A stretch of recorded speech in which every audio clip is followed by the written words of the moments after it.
یہ لوگ اپنی بیویوں کو اپنی مائیں کہہ کر ایک نہایت بےہودہ، شرمناک اور نامعقول بات منہ سے نکالتے ہیں۔ پھر یہ بات جھوٹی بھی ہے کہ ان کی بیویاں ان کے لیے اب مائیں ہو گئی ہیں۔ وَإِنَّ اللَّهَ لَعَفُوٌّ غَفُورٌ، اور یقیناً اللہ بہت معاف فرمانے والا، بہت بخشنے والا ہے۔ ان الفاظ میں یہ اشارہ دے دیا گیا کہ زہار سے متعلق چونکہ ابھی تک کوئی قانون نازل نہیں ہوا تھا، اس لیے اللہ تعالیٰ مذکورہ صحابی کو اس معاملے میں معاف فرما دے گا، بلکہ اس سے پہلے جس کسی سے بھی یہ حرکت سرزد ہوئی، اللہ تعالیٰ اس سے درگزر فرمائے گا۔ وَالَّذِينَ يُظَاهِرُونَ مِن نِّسَائِهِمْ ثُمَّ يَعُودُونَ لِمَا قَالُوا، اور جو لوگ اپنی بیویوں سے زہار کر بیٹھیں پھر وہ اپنی کہی ہوئی بات سے واپس لوٹنا چاہیں، فَتَحْرِيرُ رَقَبَةٍ مِّن قَبْلِ أَن يَتَمَاسَّا، تو ایک غلام کا آزاد کرنا ہوگا اس سے پہلے کہ وہ ایک دوسرے کو مس کریں، یعنی اس معاملے کا کفارہ ادا کرو اور پھر سے میاں بیوی کی طرح رہو۔ ذَلِكُمْ تُوعَظُونَ بِهِ وَاللَّهُ بِمَا تَعْمَلُونَ خَبِيرٌ، یہ بات ہے جس کی تمہیں نصیحت کی جا رہی ہے، اور جو کچھ تم کر رہے ہو اللہ اس سے باخبر ہے۔ فَمَن لَّمْ يَجِدْ فَصِيَامُ شَهْرَيْنِ مُتَتَابِعَيْنِ مِن قَبْلِ أَن يَتَمَاسَّا، تو جو کوئی غلام نہ پائے وہ 2 مہینوں کے روزے رکھے لگاتار، اس سے پہلے کہ وہ دونوں ایک دوسرے کو چھوئیں، یعنی 2 ماہ کے روزے اس طرح متواتر رکھے جائیں کہ درمیان میں کسی دن کا روزہ چھوٹنے نہ پائے۔ فَمَن لَّمْ يَسْتَطِعْ فَإِطْعَامُ 60 مسکینا، تو جو کوئی یہ بھی نہ کر سکتا ہو تو وہ 60 مسکینوں کو کھانا کھلائے۔ اگر کوئی شخص کمزور ہے، ضعیف العمر ہے، یا ایسا مرض ہے کہ 2 ماہ کے لگاتار روزے رکھنا اس کے لیے ممکن نہیں، تو وہ 60 مساکین کو کھانا کھلائے۔ اس کے لیے اوسط معیار وہی ہوگا جو سورۃ مائدہ کی آیت نمبر 89 میں قسم کے کفارے کے ضمن میں بیان ہوا ہے، یعنی جس معیار کا کھانا متعلقہ شخص اپنے اہل عیال کو معمول کے مطابق کھلاتا ہے، ویسے ہی کھانا وہ 60 مسکینوں کو کھلائے۔ ذَلِكَ لِتُؤْمِنُوا بِاللَّهِ وَرَسُولِهِ، یہ اس لیے تاکہ تم ایمان رکھو اللہ پر اور اس کے رسول پر۔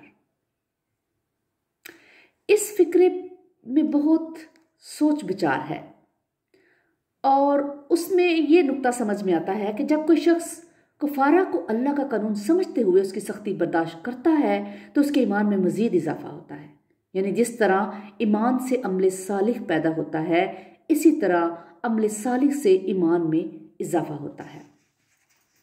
جیسا کہ اللہ پاک نے سورۃ الحجرات میں فرمایا، اے نبی صلی اللہ علیہ وآلہ وسلم، یہ لوگ آپ پر احسان در رہے ہیں کہ وہ اسلام لے آئے ہیں، ان سے کہیے کہ مجھ پر اپنے اسلام کا احسان نہ درو، بلکہ اللہ تم پر احسان درتا ہے کہ اس نے تمہیں ایمان کے راستے پر ڈال دیا ہے اگر تم سچے ہو، یعنی تم لوگ اسلام میں داخل ہو کر گویا ایمان کے راستے پر چل پڑے ہو۔